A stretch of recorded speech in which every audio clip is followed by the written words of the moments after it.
Ang Regional Trial Court ng lungsod ay mas malungkot at malamig kaysa karaniwan sa umaga ng taglamig.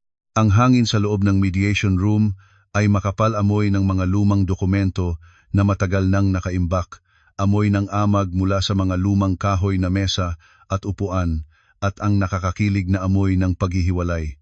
Ang mga alikabok ay lumulutang sa mahina at mahinang sinag ng liwanag na sumusulpot sa puwang ng bintana, nagsasayaw na parang tumutuya sa mga taong walang kilos na nakaupo at naghihintay ng hatol. Ako, si Luisa Evangelista, ay nakatayo ng tuwid sa mahirap na kahoy na upuan. Ang dalawang kamay ay magkasamang nakapatong sa mesa. Nararamdaman ang kalamigan ng Benerada, 20 taon. Isang bilog na bilang na naglalaman ng buong kabataan, pawis at luha ng isang babaeng ngayon ay nakabaluktot upang hintayin ang isang pirma. Sa aking harapan ay si Vicente Reyes. Siya ay ganoon pa rin maayos hanggang sa punto ng pagiging perpekto. Ang bespoke na asul na suit ay maingat na tinahi. Iniangkop sa katawang kahit sa 50 taon ay tila marangal pa rin ang postura, ang buhok ay na-gel at binalunos walang kahit isang naliligaw. Nakaupo si Vicente doon, ang mukha ay pinipilit na panatilihin ang tumpak na antas ng malungkot na ekspresyon ng isang lalaking malapit nang mawalan ng asawa, ngunit ang kanyang mga mata ay hindi marunong magsinungaling. Sa ilalim ng mga matang iyon, malinaw kong nakikita ang mga kumikislap na sinag ng pagkakalkula, at paminsan-minsan, ang isang magdamag na ngisi ng tagumpay ay dumadaan ng napakabilis habang siya ay lihim na tinitingnan ang kanyang relo. Marahil ay binibilang niya ang bawat minuto upang maging malaya, upang buong-buo ang yakapin ang mga pangarap na walang katotohanan, na walang asawa na tulad ko ang makahahadlang. Sa hilera ng mga upuan ng manonood sa likod ni Vicente ay si Gning Perla Reyes, ang aking biyenang. Hindi ilang sandali na lang ay magiging dating biyenang na siya. Ngayon ay nagbihis siya ng marangyang terno na may kulay puro na suot, may mahabang kuwintas na perlas sa leeg, na kasinlaki ng aking hinlalaki, at kumakaway ng isang pamaypay na papel kahit na hindi naman mainit. Ang maingay na patay bukas ng pamaypay ay regular na nagpapatunog ng larak-larak. Narinig ko ang kanyang bulong sa pamangking babae na kasama niya ang boses niya ay hindi sapat ang baba para hindi ko marinig, bakit pa nagtatagal. Pirmahan na agad at tapusin na ang isang ito. Resolbahin na para makapagselebrasyon na tayo mamaya ng tanghalian. Pagdiriwang. Ang dalawang salitang iyon ay parang karayom na nagbutas sa aking pagpapahalaga sa sarili. Ngunit kakaiba, hindi na ito nagsakit sa akin tulad ng dati. Kung ito ay nangyari 10 taon na ang nakakaraan, siyempre ay umiyak na sana ako, sinamahan ng matinding sakit ng loob dahil sa ganitong kawalan ng pitagan. Ngunit ang Luisa ngayon, na nakaupo rito, ay nakadarama lamang ng pagkaawa. Pagkaawa para sa mga taong ang buong buhay ay nagsukat ng kaligayahan sa timbang ng pera at kayabangan. Itinulak ng matandang hukom ang kanyang salamin pababa sa ilong, ang tinig niya ay pantay-pantay at nagsimulang putulin ang nananahimik na katahimikan. Mga Ginoo, naisip na ba ninyo ito ng mabuti? Ito ang huling pagkakataon para sa pagkakasundo. Ang 120 taon na kasal ay hindi biro. Mabilis na sumagot si Vicente, ang tono ay maayos na parang nagsanay ng daan-daang beses sa harap ng salamin. Honorable Hukom, lubos na naming pinag-isipan ito. Wala ng pagmamahal, ang pagsasama ay nagdudulot lamang ng paghihirap. Nais ko siyang palayain. Sinabing palayain ng lalaki ng napakarangal ang tunog. Ngunit nauunawaan ko kung ano ang kanyang tunay na ibig sabihin. Nais niyang palayain ang kanyang sarili para sa mga proyektong nagkakahalaga ng bilyon-bilyon, para sa mga batang magagandang babae, at higit sa lahat, para makontrol ng buo ang yaman na paniniwala ang matatag na hawak niya. Lumingon ang hukom sa akin. Ang kanyang mga mata ay may kaunting pagkaawa, marahil ay nakita niya ang pagkalipas ng panahon sa mukha ng isang babaeng 45 taon. Ang mga kulubot sa tabi ng mga mata ay tiyak na malalim na peklat ng mga gabi, nagising na nag-aalala para sa negosyo ng pamilya ng asawa. Ginyeng. Luisa, ano ang inyong pagtingin? Huminga ako ng malalim. Ang malamig na hangin ay pumasok sa aking dibdib at pinatahimik ang tibok ng puso ko. Tumingin ako ng diretso sa hukom. Ang tinig ay kalmadong kakaiba ang pakiramdam. Respetadong hukom. Pumayag na ako sa diborsiyo. Wala na akong higit pang pagtatalo. Ang papel ng diborsyo ay iniabot sa akin. Ang puting papel ay malamig at walang malasakit.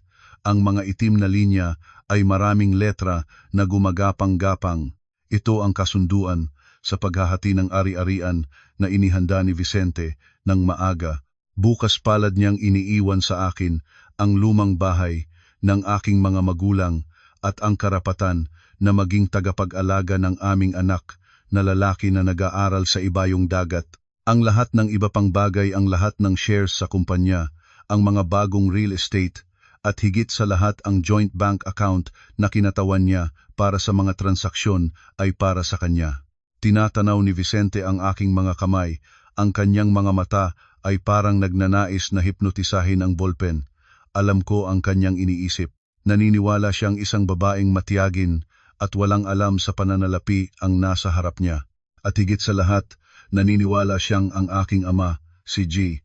Ernesto Evangelista, dahil sa pagmamahal sa anak na babae, ay hindi mangangahas, gumawa ng aberya, at iiwan ang buong pondo na iyon para sa kanya bilang kabayaran sa kabataan ng kanyang anak na babae. Kinuha ko ang bulpen, ang murang bulpen ng hukuman na ngayon ay tila napakatimbang na parang libu-libong kilo. Isang linya, 2 linya, ang aking pirma ay lumabas sa papel matatag at malinaw. Swoosh! Ang tunog ng ballpen sa papel ay ang nag-iisang tuntunog na umalingaw-ngaw sa silid ng sandaling iyon. Parang tunog ng pagputol ng isang telang pantakip, permanenteng winawakasan ang papel ng mabuting asawa at malusog na manugang na aking pinagtiisan sa loob ng 2 dekada. Nang bitawan ko ang ballpen, narinig ko ang isang napabilis na paghinga mula sa likuran, parang nag-ipon ng napakagaan, malakas na pinalaranig ng Perla Reyes ang kanyang pamaypay, parang marahas na isinara ang pinto upang palayasin ang masasamang espiritu. Tinambol ng hukom ang kanyang pamukpok. Ang tumagas na tunog ay umugong sa 4 na puting dingding. Tapos na ang hatol mula sa sandaling ito, si Vicente Reyes at ako ay opisyal ng mga estranho. Biglang tumayo si Vicente, inayos ang tela ng kanyang suit. Ang mukha ay hindi na makapagtago ng ngiting mapagtagumpay. Iniabot niya ang kamay sa akin, nagpapanggap na maging marangal na Ginoo hanggang sa huling sandali. Salamat sa nagdaang panahon, sana ay mananatili tayong magkaibigan para sa aming anak. Tumingin ako sa kamay na iniabot sa harap ko. Ang kamay na nagbigay ng mga pangako sa ilalim ng araw at buwan. Ang kamay na paulit-ulit na tumanggap ng mga piling perang pinagpagurang ng aking ama para magtayo ng negosyo. At ang parehong kamay na palihim na pumirma ng mga papeles ng pagtataksil sa aking likuran. Hindi ko siya kinamayan. Tumayo ako at inaayos ang aking bag, bahagya lamang na yumukod sa hukom at pagkatapos ay lumiko at lumakad palayo. Hindi na kailangang mag-politeness, Vicente. Sabi ko, ang tinig ay magaan ngunit sapat para matuluan siya. Kung magkaibigan tayo sa ganitong edad ay malabo na iyon, ingatan mo muna ang mga hawak mo. Bahagyan niyang ipinukling ang kilay, tila nagulat sa aking malamig na saloobin, ngunit ang kayabangan ay mabilis na muling lumapot. Ngumiti siya. Nang bahagya akala niya ay nagtatampuhan lang akong babae. Sa pagkalabas ko sa pinto ng silid ng pagdinig, Signang, Perla Reyes, ay agad na sinalakay ang kanyang anak na lalaki. Ang tinig niya ay malakas sa koridor. Ay nako, tapos na? Napakahusay. Sinabi na ng manghuhula, tama talaga. Sa taon na ito, mabubuksan ang kapalaran, papasok ang kayamanan. Halika na. Agahan natin. May appointment tayo ng 10 o'clock. Magsasara ang oras ng swerte para sa bahay kung mahuli tayo. Lumingon siya sa akin ng paikot, iniangat ang kanyang ilong. Hayaan mo na, si Vicente, nagpapakita ka ng kabutihan sa pagpayag sa diborsyo. Kunin ang lumang bahay at mapayapang tumanda. Huwag nang mangarap pa ng anupaman mula sa aming pamilya. Huminto ako. Tiningnan ko ang 2 ina at anak, may edad at bata, maganda ang damit, mabango, Ngunit bakit ang dama ko ay ang baho ng kasakiman? Nagmamadali silang pumunta sa bangko, pumunta sa kanilang tinatawag na paraiso ng kalayaan. Ngumiti ako, isang ngiting hindi nila maaaring maunawaan. Sige po, baka at ate, pumunta na kayo. Sana ay makahanap kayo ng bahay na nagustuhan. Humph. Signang. Perla Reyes ay nagtaas ng ilong at hinila ang kamay ni Vicente papalayo. Ang tunog ng kanyang mga high heels sa grano ay umalingaw-ngaw ng kasiyahang kabastusan. Nakatayo akong nanonood sa kanilang mga likuran na nawawala sa likurang sulok ng koridor. Ang kanilang mga anino ay humahaba at liko-liko sa sahig. Hindi nila alam na naglalakad sila papasok sa isang laro kung saan hindi sila ang nagtatayo ng mga pyesa. Ang hangin mula sa bintana ng koridor ay pumasok malamig ngunit malinis. Huminga ako ng malalim, nararamdaman ang aking dibdib na puno ng isang uri ng kalayaan na malamig at malinaw na halos nakakatakot. Wala na akong mga hapunan na kailangang bantayan ang ekspresyon ng biyenang, wala ng mga gabi na naghihintay sa pagbabalik ng asawa sa gitna ng kalungkutan, wala ng takot na malait dahil sa pagkain sa sariling pera ng ama ko. Kinuha ko ang aking telepono, ang screen ay nagliwanag, nagpapakita ng 9:15, tumpak ang oras. Pinindot ko ang pinakakilalang pangalan sa aking contacts. Itay, oras na para ibaba ang kurtina ng palabas na ito. Lumabas ako sa mabigat na kahoy na pinto ng hukuman, iniwan ko sa likuran ang amag at nakakatakot na hangin ng silid ng pagdinig. Ang sinag ng araw sa maagang umaga ay diretso na bumaba sa mga hagdan, kumikislap sa mga dahon ng mga punong nagpapalit ng kulay sa taglamig. Ang araw na ito na hindi sapat na mainit para mapainit ang balat, ngunit nakakabunga ng pag-angkop ng mata. Huminto ako ng sandali sa pinakamataas na antas ng hagdan, huminga ng malalim ng maingay na hangin ng kalsada, mga tunog ng mga busina, mga tinig ng mga nagbebenta, mga tunog ng makina ng motorsiklo. Lahat ng magkakasalong tunog na ito ay biglang naging mahal na kakaiba. Sa loob ng 20 taon, nanirahan ako sa isang maringal na salamin na kulungan na itinayo ni Vicente at ng kanyang ina, kung saan ang bawat tunog ay binubura ng makapal na soundproof na salamin, kung saan ang aking mga buntong hininga ay kailangan pang pigilin para hindi makainis sa iba. Ngayon, nakatayo sa gitna ng masayang buhay, nararamdaman ko ang aking sarili na maliit, nag-iisa ngunit malaya. Isang kalayaang malamig at malinaw na nakakagulat. Ang marangyang itim na sasakyan ni Vicente ay dumaan sa harapan ko. Sa pamamagitan ng dinimlahan na bintana, malabo kong nakikita ang anino ni Gnang, Perla Reyes na nakasandal sa likurang upuan, nagsasalita at kumukumpas ng may labis na sigasig. Marahil ay pinipinta niya ang isang eksena tungkol sa isang villa sa Maylawa, tungkol sa mga hapunang marangyang pag-ipakita sa kanyang mga kaibigan. Ang sasakyan ay nag-rev ng makina at mabilis na nagsama sa agos ng trapiko patungo sa distrito ng pinansyal. Sila ay umalis na. Sila ay pumunta sa kanilang ilusyon. At ako kailangan kong gawin ang pinakamahalagang hakbang ng aking buhay. Inilagay ko ang kamay sa aking bag, ang mga daliri ay nakahipo sa malamig na salamin ng aking telepono. Ito ay nakahimlay doon ng tahimik tulad ng isang time bomb na naghihintay na ma-activate. Kinuha ko ang telepono.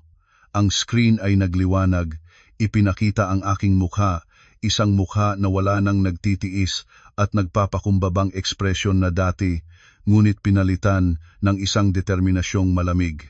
Naningas ako sa listahan ng contacts, huminto ang aking daliri sa pinakamukhang inilalagay ko, ngunit naglalaman ng pinakamalaking bigat sa aking buhay. Itay, nag-atubili ako ng isang segundo lamang ang aking puso ay nag-ipit habang naiisip ko ang lalaking puting-puting ang buhok, ang taong naglagi ng buong buhay para pangalagaan ako. Ang aking ama, si G.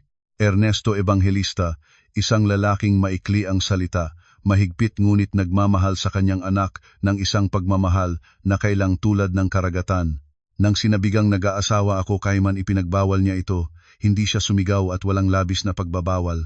Tumingin lamang siya sa akin ng isang malungkot na titig at nagsabi, kung aling daan ang pinili ng anak sa sariling paa nito, dapat na maglakad.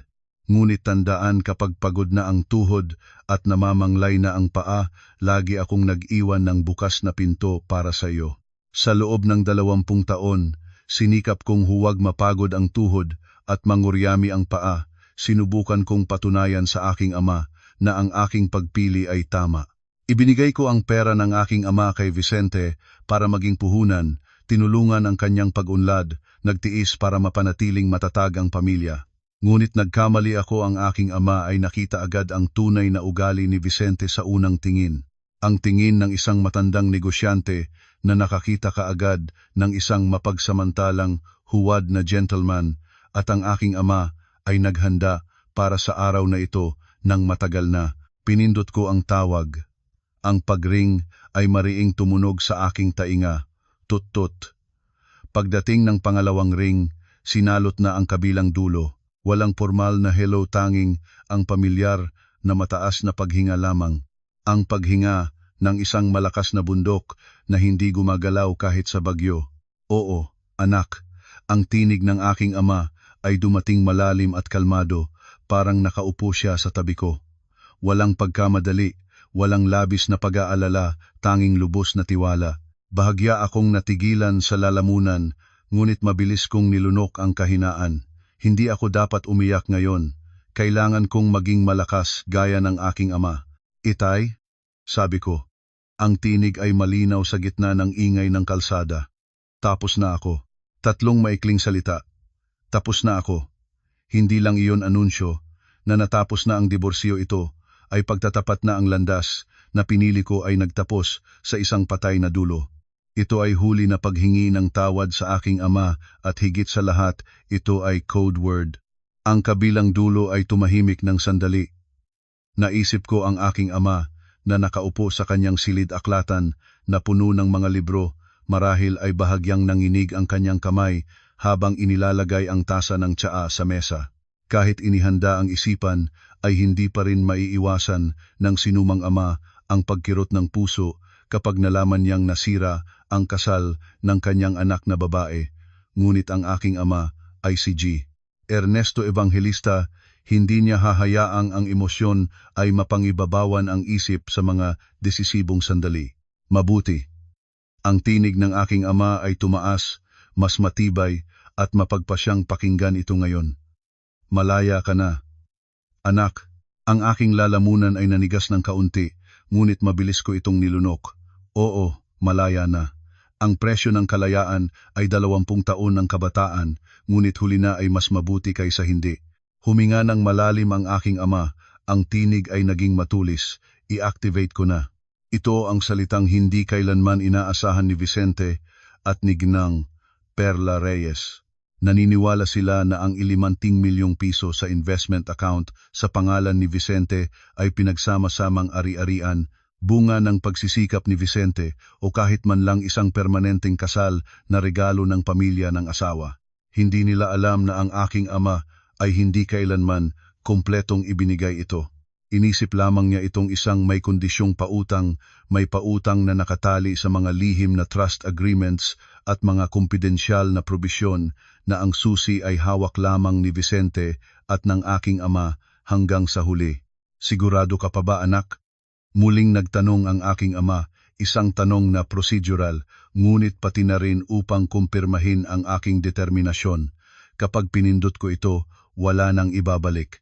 Mawawala ang lahat, at ang tunay na mukha nito ay agad na mahahayag. Tumingin ako sa direksyon ng kalsada kung saan nawala ang sasakyan ni Vicente. Naalala ko ang malamig na tingin ni Ginang, Perla Reyes, ang huwad ng ngiti ni Vicente, at ang mga malupit na salitang kanilang itinapon sa akin sa loob ng maraming taon. Sigurado ako, Itay, ang aking sagot. Bawat salita ay matatag. Minamahal nila ang pera kaysa sa tao. Kaya hayaan nating maranasan nila kung paano masakit ang mawala ang pinakaminamahal nila. Sa kabilang dulo, ang tawa ng aking ama ay bahagyang tumunog. Hindi ito tawa ng galak, kundi tawa ng pag-unawa at pagmamalaki. Matagal ko na inabangan ang salitang ito mula sa iyo. 10 minuto na at lahat ay ibabalik sa tamang lugar. pumunta ka na sa bangko kung talagang masarap ang palabas, dapat na personal na panoorin. Opo, Itay, salamat. Anak, ang tinig ng ama ko ay bigla na lumago malambot na katakataka. Pagkatapos ng lahat, ay umuwi ka para kumain ng tanghalian kasama ako. Pinasaing ang ating kasambahay ng pinakamura-muring sinigang na bangus ngayon. Ang aking luha ay sa wakas ay dumulas sa pisngi. Sa gitna ng bagyo ng buhay, sa gitna ng mga kalkulasyong pag-agaw ng pera, may isang tahimik na lugar pa rin. Isang simpleng mangkok ng sinigang na naghihintay sa akin. Iyon ang tahanan. Iyon ang tunay na pamilya. Opo, Itay, uuwi ako agad. Isinara ko ang tawag at mahigpit na hawak ang telepono. Ang tawag ay nagtagal lamang ng 30 segundo, ngunit nagbago nito nang buo ang takbo ng larong ito. Humingin ng taxi. Sinabi sa driver na ihatid ako sa Philippine National Bank branch sa Makati. Ang sasakyan ay naggulong at dinala ako pasulong. Hindi na ako ang babaeng lumabas sa hukuman na may divorce decree sa kamay. Ngayon ay si Luisa Evangelista na ako, anak ni G. Ernesto Evangelista, at papunta akong bawiin ang katarungan para sa aking sarili. Ang marangyang itim na Mercedes ni Vicente ay tahimik na huminto sa VIP parking ng bangko. Sa loob ng sasakyan, ang hangin ay ganap na tahimik, ang aircon ay humihingal, nagpapalabas ng malamig na hangin na bahagyang may amoy ng mamahaling pabango ni Vicente. Signang. Perla Reyes ay sumiksik sa malambot na balat ng likurang upuan, naghinga ng malakas at kasiya-siya, parang nagbitaw ng napakahalim na pasanin. Itinaas niya ang kamay para ayusin ang kanyang kuwintas ng perlas, saka siya lumingon sa anak na lalaki na nagmamaneho.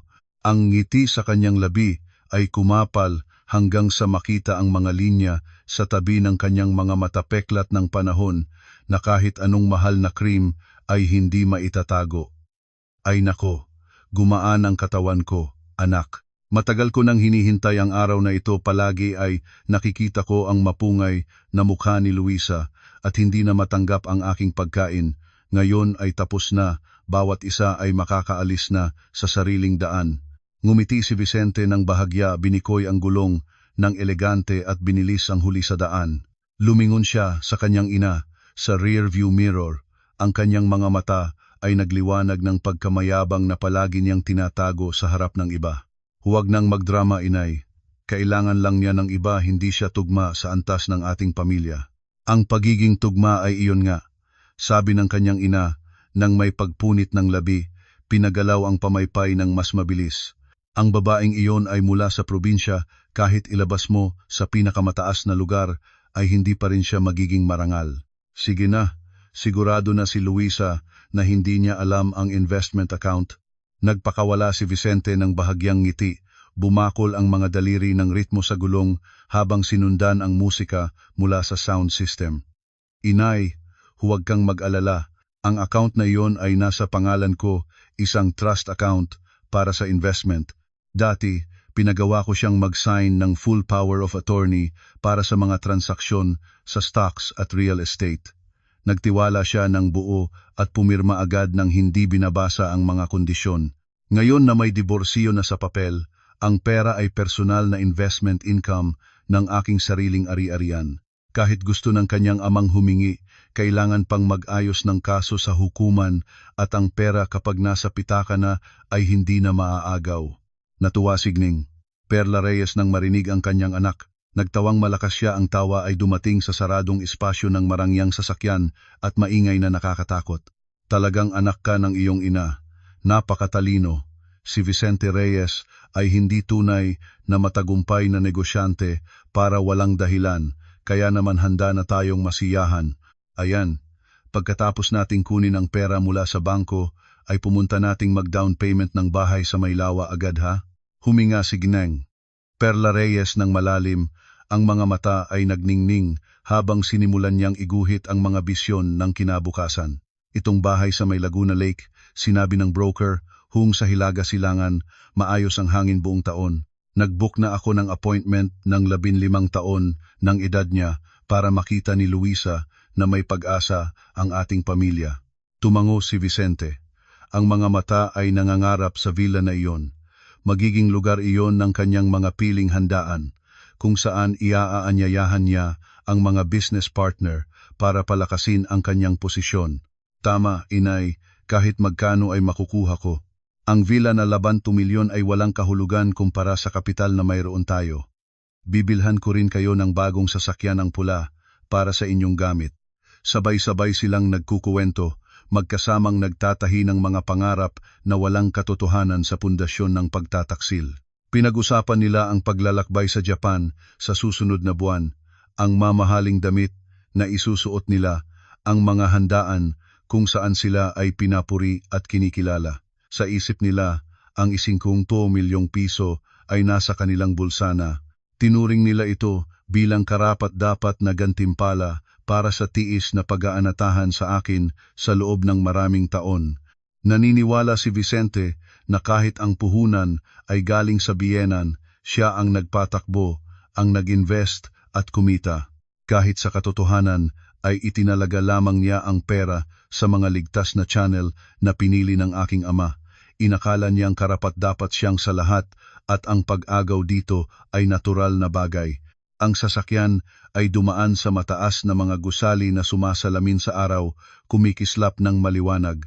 Naramdaman ni Vicente na para siyang hari na nakasakay sa trono, tumingin sa maliit na mundo sa ibaba. Hindi niya alam na ang tronong iyon ay itinayo sa buhangin at ang alon ng katotohanan ay mabilis na sumasaklaw mula sa abot tanaw. Malapit na tayong sa bangko, inay. Inanunsyo ni Vicente ng masaya. Handa na ba ang inyong IDs?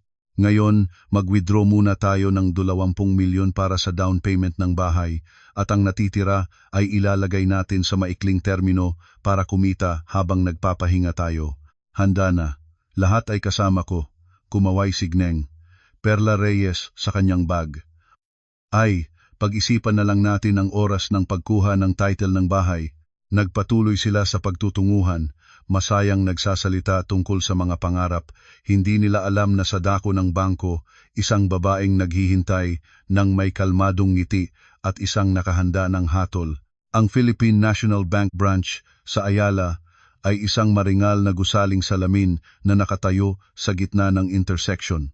Ang VIP parking ay nasa ilaw kaliwa at doon nihulog ni Vicente ang kanyang sasakyan. Ang dalawang ina at anak ay bumaba, inayos ang kanilang damit, itinaas ang ulo at pumasok sa revolving door.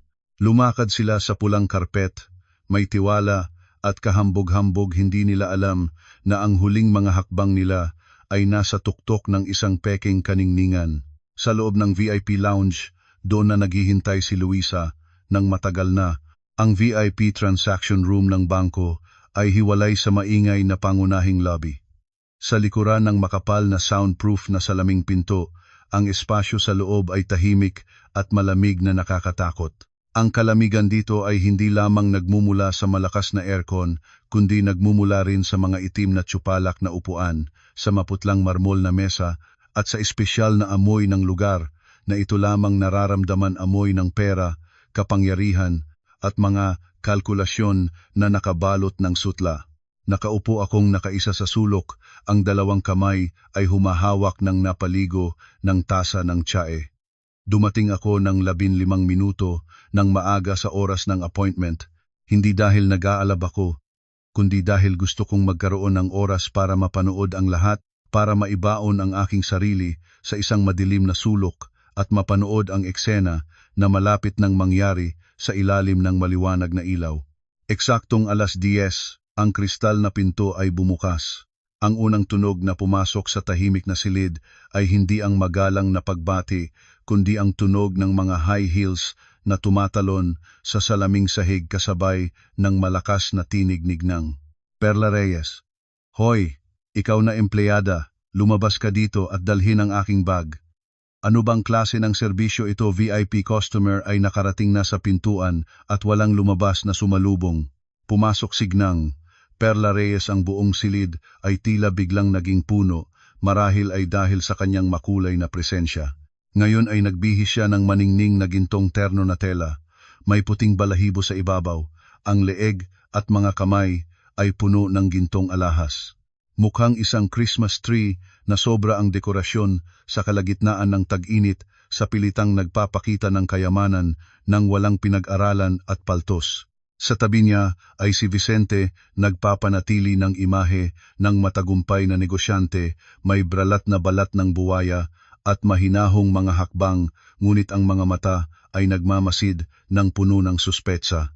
Nang makita ako na nakaupo sa sulok, ang kanyang mga mata ay natulala ng sandali, saka mabilis na naging mataas ang tingin. Nakarating ka ng maaga, sabi ni Vicente. Ang tinig ay nagtatangkang panatilihing kalmado ngunit may halong pagkainis. Akala ko ay abala ka sa pag-iyak o sa pagsisisi, kaya magsasabi, nagsisisi? Kaunti, sabi ko nang malumanay ngumiti ng galit na tiyak at malinaw. Nagsisisi na hindi pa mas maaga.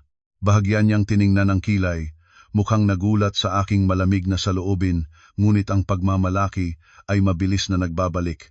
Ngumiti siya ng bahagya, tinurang akong nagtatampuhan lamang. Lumapit si Ganang. Perla Reyes agad ng ilang pisi lamang na napabuksan ang kanyang malupit na dila. Kaya nga sinabi ko sa iyo, hayaan mo na si Vicente at nakagawa ka ng kabutihan. Pumunta na kami para kumuha ng pera. Ikinabit niya ang mata sa akin ng mapaibayo. Wala akong oras para sa iyo, huwag kang mangarap pa ng kung ano. Nagtayo si Vicente, inayos ang kanyang suit at nagsimula ng pakikipag-ugnayan. Pinagbuksan niya ang kanyang bag at kinuha ang makapal na bundle ng mga dokumento, inilagay ito sa mesa at itinaas sa aking direksyon.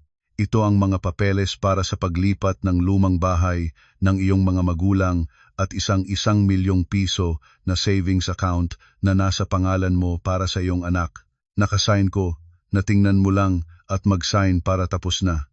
Sinabi niya ito sa tono ng isang nagbibigay ng biyaya. Umukod siya sa kanyang upuan, tinalian ang mga binti, ang dalawang kamay ay magkasamang inilagay sa hita, ang mga mata ay puno ng pagkamayabang habang tinatanaw ako. Batid mo na ayon sa batas ang ari-ariang nabuo sa kasal ay dapat hatiin. Ngunit alam mo rin ang investment account na iyon ay nasa pangalan ko, ang aking katalinuhan ang nagpatakbo ng maraming taon. Ikaw ay nasa bahay, nag-aalaga ng mga bata, ang iyong kontribusyon ay maliit. Ibinibigay ko sa iyo ang bahay at 1 milyong piso ay sapat na trato ito ng isang marangal na lalaki. Hindi ko binuksan ang tumpok ng mga papeles, nakaupo lang ako ng tuwid. Ang dalawang kamay ay malumanay na nakapatong sa mesa, ang mga mata ay walang kinakabahan na diretso sa mga mata ni Vicente. Ang katahimikan ko ay nagpababa ng temperatura ng silid. Ang tunog ng aircon ay biglang naging maingay. Masyadong konti, bahagyang nakaiwang ang kilay ni Vicente, ang tinig ay nagsimulang magpakita ng kaunting pagkairita. Huwag ka sanang maging sakim, Luisa. Sakim. Umuulit ang iyang ina, maasim ang pagsambit. Ang tao ay dapat malaman ang sariling lugar. Pirmahan mo na at umalis ng maaga para kahit kami ay maaaring makapagtrabaho. Nanatili akong tahimik. Pinanood ko ang dalawang ina at anak na nagtatanghal, isa ang naglalarawan ng nagbibigay ng kabutihan at isa naman ang naglalarawan ng makapangyarihang hukom. Nagtatanghal sila ng may ritmo, ginagamit ang psikolohikal na presyon at peking kapangyarihan para pabagsakin ako. Ngunit hindi nila alam na sa harapan nila ay wala na ang maamo at mapagtiising manugang ng dati. Vicente, sa huli ay nagsalita ako, ang tinig ay mahinahon ngunit malinaw, hinahawi ang kaguluhan nignang. Perla Reyes. Tama ka. Ang tao ay dapat malaman kung ano sila at higit sa lahat dapat na malaman kung saan nanggaling ang kanilang pera. Natigilan siya ng kaunti, ngunit ngumiti uli ng may bahagyang paghamak na inaasahang nagtatampuhan lamang ang babae. Pera? Mula sa aking utak. Tama, tumango ako. Ang ngiti sa aking labi ay lumalim. Kaya ngayon hayaan nating ang bangko ang humukom kung gaano katalino ang iyong utak. Sa sandaling iyon, ang pinto ng VIP room ay bumukas muli. Ang branch manager, isang kalalakihang nasa kalagitnaan ng edad na may seryosong mukha, ay lumabas. Kasunod niya ay 2 senior teller. Sa kanilang mga kamay ay hindi ang tsae na in-order ni Gning, Perla Reyes, kundi isang tablet at isang biometric scanner, ang hangin sa silid ay biglang naging mabigat. Signing. Perla Reyes ay huminto sa pagpapaypay. Si Vicente ay umunat. Ang isang kaakibat ng magtagumpay ay ang kakayahang matukoy ang problema. Ano to? Bulong niya. Magandang umaga Gnang. Luisa, G. Vicente. Binalaan sila ng branch manager. Ang tinig ay profesional ngunit malamig. Natanggap namin ang kahilingan para sa pagbawi at pagpapawalang bisa ng trust investment account na may huling bilang na 500,555. Dahil malaki ang halaga ng transaksyon, kailangan naming isagawa ang pinakamataas na antas ng verification dito. Tumayo si Vicente. Ang kumpiyansa niya ay umaapaw. Sige, mayroon akong lahat ng dokumentasyon. Gawin ninyong mabilis. Marami pa akong dapat gawin ngayon. Lumingon siya sa akin. Ang mga mata ay puno ng hamon. Halos nagsasabing, makikita mo, pera ko ito, karapatan ko ito. Nakaupo akong tahimik nagbibilang ng hininga. Ang kahusayan ni Gnang. Marites Buenaventura, ang teller na may ID badge sa dibdib, ay nagsimulang mag-type ng mabilis sa kanyang computer terminal. Click, click, click, click, click, click. Ang tunog ng pag-type ay pantay at maayos, nagtugma ng tunog ng pera na dumadaan. Sa kanyang paligid, ang puso ni Vicente ay mabilis na tumitibok, naghihintay ng kumpirmasyon ng kanyang pag-angkin. Ngunit biglang tumigil ang tunog ng pag-type. Isang hindi normal na katahimikan ang pumasok sa espasyo, mas malakas kaysa sa tunog ng aircon. Tinanaw ni Gnang. Marites ang screen ng malapit, bahagyang kumubot ang kanyang kilay. Kumukurap siya, binago ang kanyang salamin, at inihilig ang kanyang mukha sa screen parang hindi naniniwala sa nakikita. Click-click, sinubukan niyang mag-type ng ilang utos pa. Enter. Katahimikan. Ang profesional na ekspresyon ni Gen. Marites ay nagsimulang kumurot, isang sandaling pagkabigo ay dumadaan sa kanyang mga mata. Lihim siyang tumingin kay Vicente, ang mga mata niya ay may kakaibang ekspresyon, saka ibinaba ang ulo at muling tiningnan ang screen. Kinukuha niya ang mouse at paulit-ulit na kinuklik ang isang icon, ngunit tila ang sistema ay hindi sumasagot o nagpapakita ng mensahe na labas ng inaasahan. Nagsimulang maramdaman ni Vicente ang may kakaibang nangyayari. Ang katusuhan ng isang negosyanteng laging gusto na kontrolin ang sitwasyon ay nagbigay sa kanya ng naririnig na babala. Nagtayo siya at naglakad papunta sa teller counter. Sinubukang tingnan ang screen ng computer, ngunit hinaharang ng makapal na salamin. Anong nangyayari? Tinanong ni Vicente nang may pagkairita sa kanyang boses, ngunit pinanatiling kalmado. Mabagal ba ang internet ng bangko o may system error? Biglang nagtayo si Gienging. Marites, at mabilis na yumukod. Sir, pakiusap pong sandali lang, may kailangan kaming i-verify pa. Uupo muna kayo. Nagsimulang tumayo si Gnang. Perla Reyes, ang kahusayan ng serbisyo dito. Alam ba ninyo kung magkano ang aming deposito sa bangkong ito? Hindi matanggap ang isang simpleng withdrawal. Nagsimula niyang tapukin ang kanyang mahabang mga kuko sa ibabaw ng mesa. Tok-tok-tok, ang ingay ay matutulis at makakainis. Nagdadala ng isang boses ng pangangailangan. Ang branch manager ay bahagyang kumaway sa teller at maingat na tiningnan ang screen. Pagkatapos ay lumingon siya kay Vicente at nagsabi ng mahinahon, G.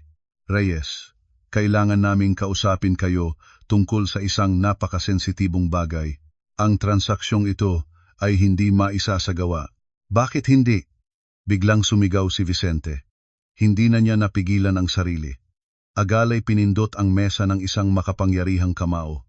Ang pera ko ay nasa account na iyon. Ito ang aking karapatan, bakit hindi kaya? Tinitingnan ko siya mula sa sulok. Ang mga mata ay malinis at walang emosyon. Narito na ang eksena na matagal na naming inabangan. Ang branch manager ay inayos ang kanyang salamin at nagsalita ng dahan-dahan, bawat salita ay tiyak at malinaw. G. Reyes, ikinalulungkot namin na ibalita may malubhang issue sa balanse at pagmamay-ari ng account na ito. Ang katahimikan ay bumuo sa silid sa ikalawang pagkakataon, ngunit ngayon ay mas mabigat, pinipiga ang lahat ng kayabangan na nandoon pa lamang. Dinala ko ang aking tasa ng tsae pabalik sa mesa. Ang magaan na tunog ng keramika sa ibabaw ng marmol ay umalingaw-ngaw, tulad ng kampana na nag-aanunsyo ng paghatol. Ang salita ng branch manager ay maikling, tumpak, at hindi sobra kahit isang letra, ngunit ang lakas ng apoy nito ay mas malaking apoy kaysa isang grenade na nabitawan sa gitna ng silid. Ang kasalukuyang account balance ay 0. Parang nagkumpleto ang oras sa sandaling iyon. Lahat ng galaw ay parang yumelo sa isang slow motion film. Nakita ko ang malawak na mga mata ni Vicente na pumadilim at ang mga misisyonar na malapit nang bumagsak mula sa kanilang lugar. Nakita ko ang ngiti sa labinig ng Perla Reyes na natamaan ng parang isang laruan ng bata na bumagsak na titirang nakalawit sa posisyon ng ngiti pero nagpapalit na rin ng isang kakaibang ekspresyon, bahagyang tumatawa, bahagyang umiiyak. 1, 2, 3 segundo, ang katahimikan ay patuloy na tumatagal. Ang tunog ng aircon ay naging maingay. At pagkatapos ay ang malupit na katotohanan ito ay nagsimulang tumagos sa utak ng dalawang taong ito. Ha? Ano? Anong sinabi ninyo? Si Vicente ay nag-uusal. Ang tinig na noon ay matatag ay ngayon ay nag-uuga-uga. Iniling niya ang ulo at idiniin ang mga mata sa branch manager tulad ng isang taong narinig ang isang walang katuwaan na biro. 0, sinasabi ninyo na 0 ang balanse. Tiningnan ko ang app ngayong umaga, 50 milyon, naroroon ito. Sinasabi ninyong 0 ay paano? Ang branch manager ay hindi nag-atubili.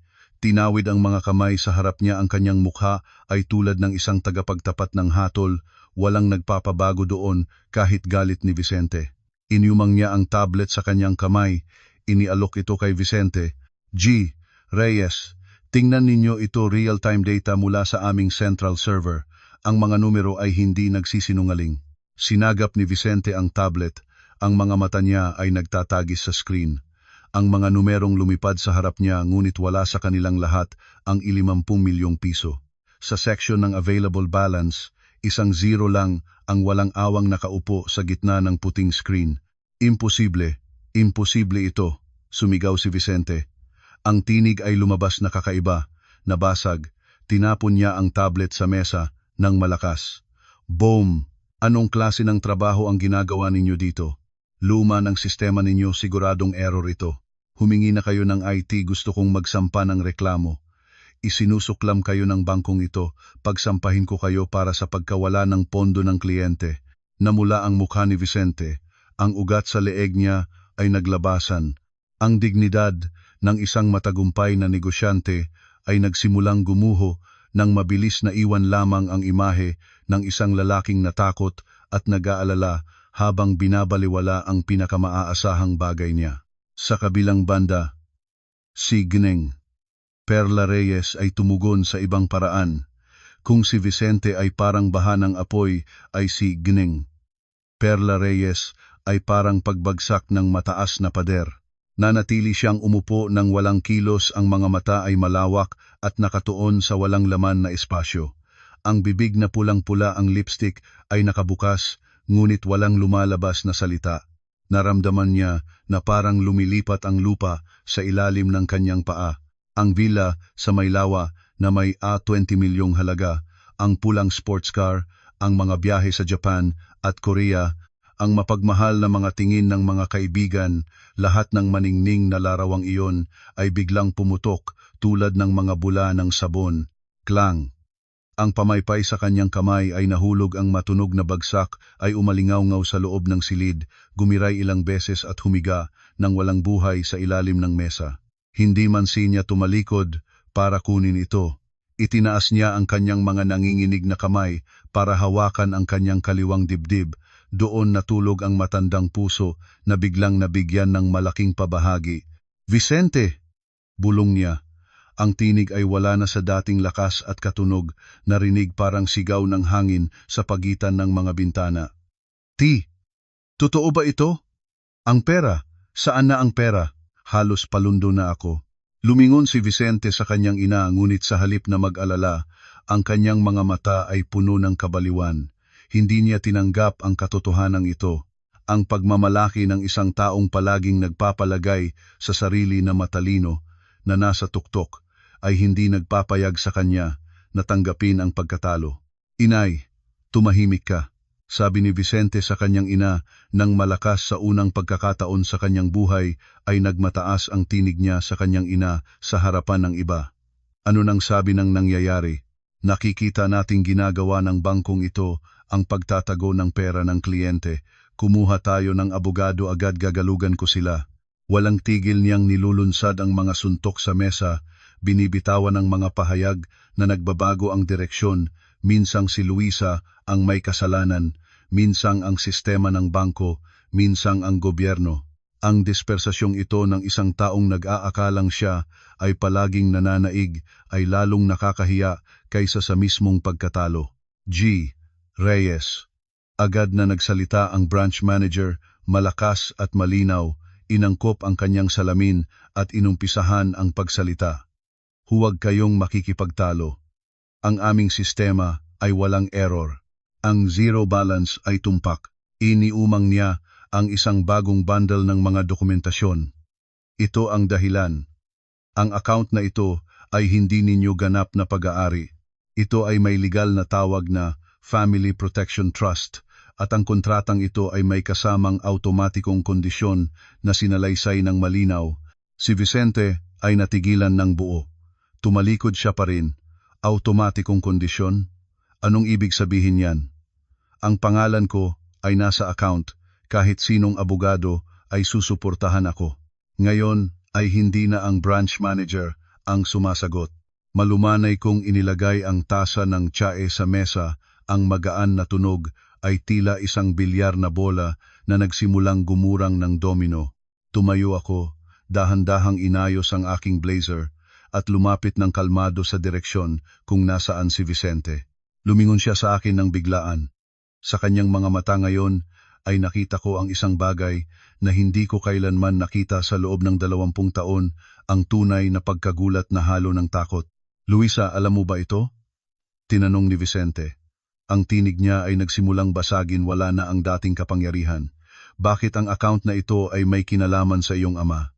Tinanong ko kasi ang pera na ito ay para sa amin ng mag-asawa dahil sa lahat ng aking trabaho para palaguin ito.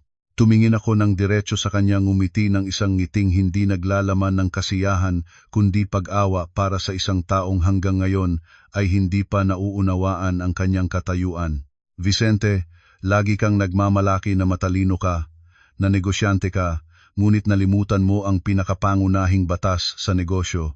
Huminto ako at nag-ikot ng kaunti, tiningnan ko si Geengeng. Perla Reyes, nabukas ang bibig at tiningnan si Vicente. Pagkatapos ay bumalik sa kanya. Inihihinto ang bawat salita ng malinaw at maingat. Huwag kailanman gumamit ng pera ng iba ng parang pera mo, at higit sa lahat, huwag kailanman maliitin ang taong nagbigay sa iyo ng pera. Kinuha ko mula sa aking bag ang isang kopya ng lumang kasunduan ng bagay na ibinigay ng aking ama sa akin bago pa man nagsimula ang aming kasal, parang isang anting-anting ng proteksyon. Bago pa man pumirma sa kasal, ibinalik ko ang aking atensiyon sa kasunduan at maingat kong inayos. Nang pumirma ka ng kasunduang ito, ang mga kaparaan sa iyong maayos na negosyo ng maraming taon, hindi mo binabasa ang maliliit na letra sa huling pahina. Nagtiwala ka ng labis, gustong kumuha ng pera, hindi mo man lang sinigurado ang mga kondisyon. Handa nang magsalita si Vicente, ngunit tahimik ko siyang hinarang. Ito ay isang Family Protection Trust Agreement. At sa papel, si Vicente Reyes ay hindi kailanman ang tunay na may-ari ng pondo. Ikaw lamang ang fund manager, itong inilagay ang pera para sa iyong pangalan. Ngunit ang pag-aari ng pinakamataas na antas ay nananatili sa aking ama, si G. Ernesto Evangelista. Inihinto ko, dinala ang mata ko nang mabilis kay Gen Perla Reyes na ngayon ay nakatingala ng bukas ang bibig, pagkatapos ay bumalik kay Vicente at binubuksan ang kasunduan sa huling pahina. Ayon sa Section 5.2, ang kasunduang trust na ito ay nakabase sa isang legal na matrimonyal na relasyon sa pagitan ng fund manager na si Vicente Reyes at ng designated beneficiary na si Luisa Evangelista. Kung ang matrimonyal na relasyon ay maputol sa anumang dahilan, diborsyo, legal separation, o sa kahilingan ng designated beneficiary, lahat ng puhunan at kaugnay na ari-arian ay automatikong mababawi sa orihinal na account ng may-ari na si Ernesto Evangelista nang hindi na kailangang abisuhan ang kahit sino. Ang papel ay nahulog mula sa kamay ni Vicente, lumutang ng dahan-dahan at humiga sa malamig na grano ng sahig. Umatras siya ng isang hakbang, nagtaghoy sa gilid ng mesa, ang mga binti ay hindi na sumusuporta ng maayos. Automatikong kondisyon, diborsyo, nauusal si Vicente, kaya pala mula sa simula, pinlano na niya ito. Noon pa mang kasal tayo, inihanda na niya ang para sa araw ng paghihiwalay. Hindi ang aking ama ang nagnanais na maghiwalay tayo. Ang aking tinig ay bumaba, may kaunting emosyon habang binabanggit ang aking ama. Ang aking ama ay nagnanais para sa akin ay maging maligaya. Ngunit ang aking ama ay may sapat na karanasan sa buhay para maunawaan na ang puso ng tao ay madaling magbago. Binigay niya sa iyo ang pagkakataon, puhunan, para mapatunayan mo ang iyong kakayahan at pagmamahal. Kung mabuti kang mabuhay tapat at may malasakit, ang perang iyon ay magiging tulong para sa iyong tagumpay magpakailanman. Ngunit pinili mong manlinlang, piniling maging sakim. Kaya kinukuha ng aking ama ang pangkain na pinautang niya sa iyo, may kasamang mga kondisyon. Narinig mo ba ang kasabihan? Ang luha ay bato kapag lumalago. Hindi mo ba ito narinig kailanman?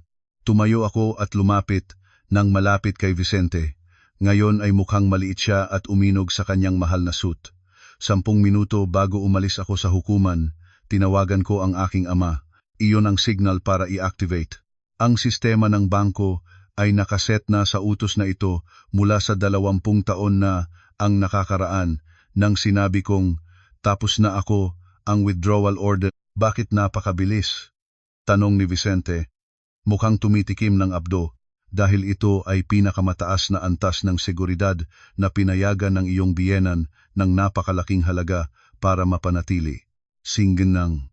Perla Reyes ay sa wakas ay nakabalik sa katinuan. Naunawaan na niya ang problema. Lumapit siya kay Vicente, bahagyang natulog ang kanyang mata sa takot at sa pag-iyak. Vicente, kumuha tayo ng abogado, ipaglaban natin.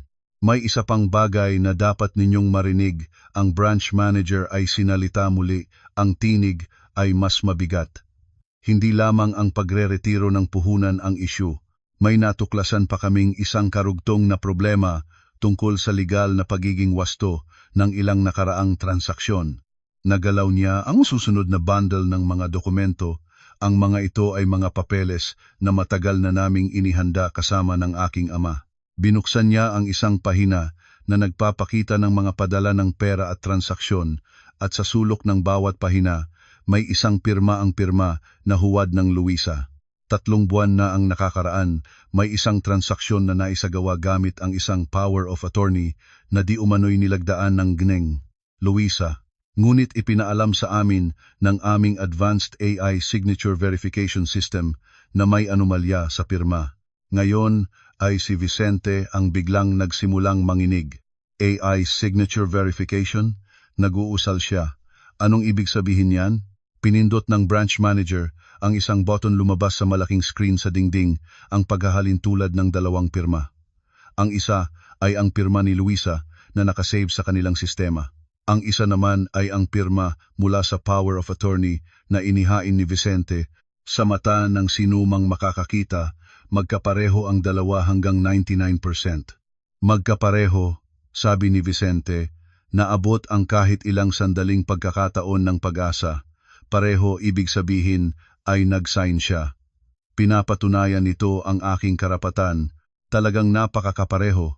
Kalmadong sinabi ng branch manager, kung ito ay 10 taon na ang nakakaraan, marahil ay nadaya ninyo kami. Ngunit nakatira tayo sa panahon ng artificial intelligence at behavioral biometrics. Ang mga chart at graph ay nagpakita sa screen, mga kulay na linya, mga punto, mga sukatan. G. Reyes. Ang aming sistema ay hindi lamang titingnan ang hugis ng pirma. Sinusuri nito ang pen pressure, stroke speed, at wrist angle. 3 buwan na ang nakakaraan nang isihahin ang papel na ito para sa isang collateral loan. Ang aming AI ay agad na naglabas ng red alert. Bumaba si Vicente ng isang hakbang, ang mga kamao ay biglang bumagsak. Ang dibdib niya ay tulad ng tinatamaan ng malaking bagay. Ang gangang. Luisa ay kaliwa kamay ngunit may ugaling pinipigilan ang kanyang kaliwang kamay tuwing pumipirma. Ang pirma sa power of attorney na ito ay nagpapakita ng presyon na nasa hinlalaki at hintuturo katangian ng isang taong sinusundan ang modelo. Higit pa rito, ang bilis ng pirma ng ganeng.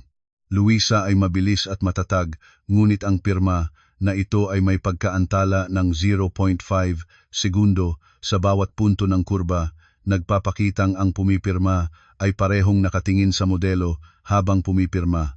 Si Vicente ay natigilan, nang ganap ang tablet ay nahulog sa kanyang kamay, bumagsak sa malamig na sahig, ngunit hindi na siya gumalaw para pulutin ito. 3 buwan na naming alam ito, patuloy ng branch manager. Ang boses niya ay parang tinatampal ng isang hukom ang kanyang pamukpok, ngunit ayon sa kahilingan ni G. Ernesto Evangelista, hindi pa namin kayo hinalata. Nais niyang makita kung gaano kalayo ang inyong pakikipagsapalaran at talagang hindi kayo nagbigay ng kabiguan sa kanya. Lumingon ako sa sulok at kinuha ang aking bag.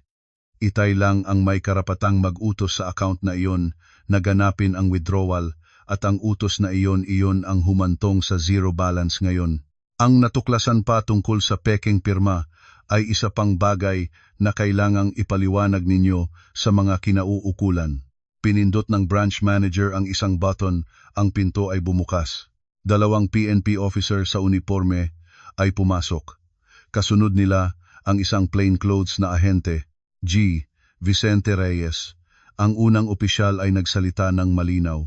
Nakatanggap kami ng reklamo at katibayan ng forgery at estafa. Pakikiusap naming samahan kami sa presinto para sa investigasyon. Hindi! Sumigaw si Vicente ng isang malakas na sigaw na gumimbal sa katahimikan ng silid. Nilunsad niya ang kanyang katawan papunta sa pintuan, ngunit 2 malaking security officer ng bangko ang nakatayo na doon, walang gumagalaw.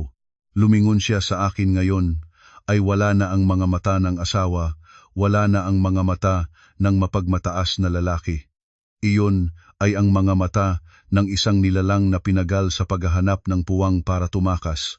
Luisa, sabihin mo sa kanila na pumirma ka. Sabihin mong ang pirma ay totoong sa iyo. Pakiusap, hindi ako dapat mapabilanggo, ako ay may negosyo, mayroon akong inay. Tuminayo na ako ng ganap. Nagtayo, inayos ang aking blazer at suminog sa kanya ng isang diretso at mahinahong titig. Negosyo na itinayo sa pamamagitan ng panlilinlang maaga o huli ay magbagsak ito. Lumingon ako sa signang. Perla Reyes na ngayon ay nakaupong hindi makagalaw, ang mga mata ay walang tigil na nakatingin sa lahat at wala. Tingnan mo ang inyong ina, Vicente. Ikaw ang siyang pinapahamak siya sa pamamagitan ng iyong kasakiman. Ang mga posas ay nagngangalit, ang metalong malamig ay sumandal sa mga pulso ni Vicente. Sinalubong ang pinakamataas na punto ng kanyang mataas na buhok at maayos na suit at permanenteng winakasan ang lahat ng mga pangarap na itinayo sa kasinungalingan. Ang tunog ng siren ng PNP ay dahan-dahan ang lumayo, dinala ang kaguluhan at kahihiyan ng 2 ina at anak palayo sa maringal na gusaling salamin ng bangko. Sa loob ng VIP room ngayon, ang espasyo ay naging mapayapang kakaiba. Ang mga empleyado ng bangko ay nagsimulang simutin ang mga papeles, ang kanilang mga mata ay tumingin sa akin ng may kaunting hiya at paggalang na tahimik. Tumayo ako, dahan-dahang inayos ang aking blazer na bahagyang kulubot pagkatapos ng matagal na umaga. Tiningnan ko ang upuang sofa na bakante na doon lamang sandali ang nakaraang siga-engeng. Perla Reyes ay nakaupong may mga pangarap ng kaharian, at ang malamig na marmol na mesa kung saan si Vicente ay gumapi sa harap ng kanyang sariling kasakiman. Lahat ay naging wala. Ang mga karangalan, kayamanan, mga walang katotohanang papuri tulad ng alikabok sa kristal ng salamin, isang hanging katotohanan lang ang kailangan para itaboy ang lahat. Bahagya akong yumukod sa branch manager, ang taong tumulong sa akin at sa aking ama na kumpletuhin ang eksena. Tumingin siya sa akin ng may respeto at tahimik na nagpapahiwatig ng, binabati kita sa paghahanap muli ng iyong sarili.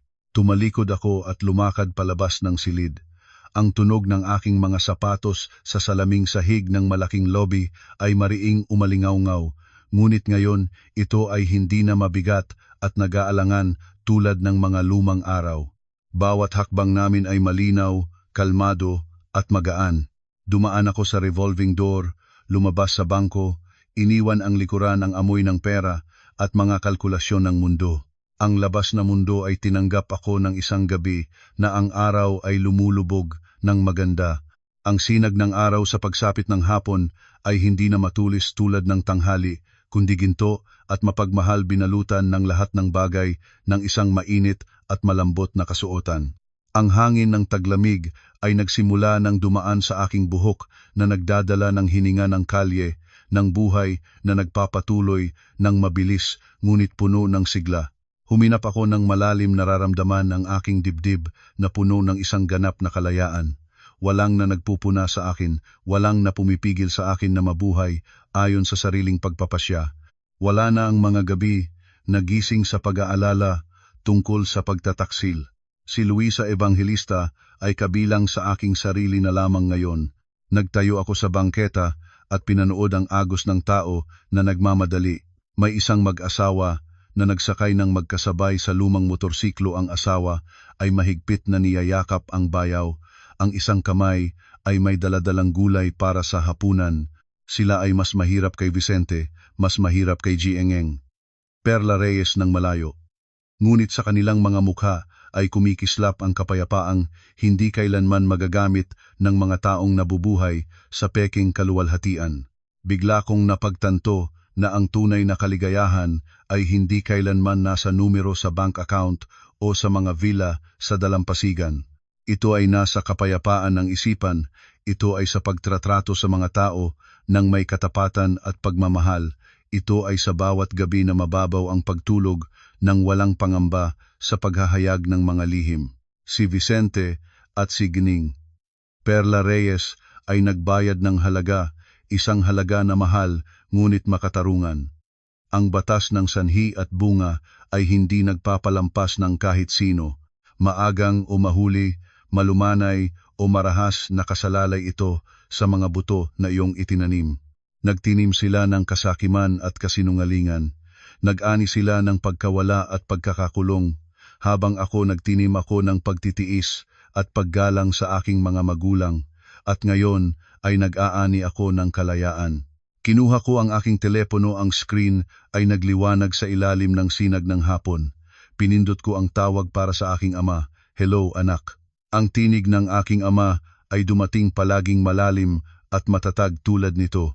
Ngunit ngayon ay maririnig ko rin dito ang isang pagtanggal ng bigat at kasiyahan. "Itay." Ngumiti ako, ang pinakamaliwanag ng ngiti sa loob ng 20 taon. Ang ngiting nagpapaikot ng mga tabi ng mata, kumikislap sa luha ng kaligayahan.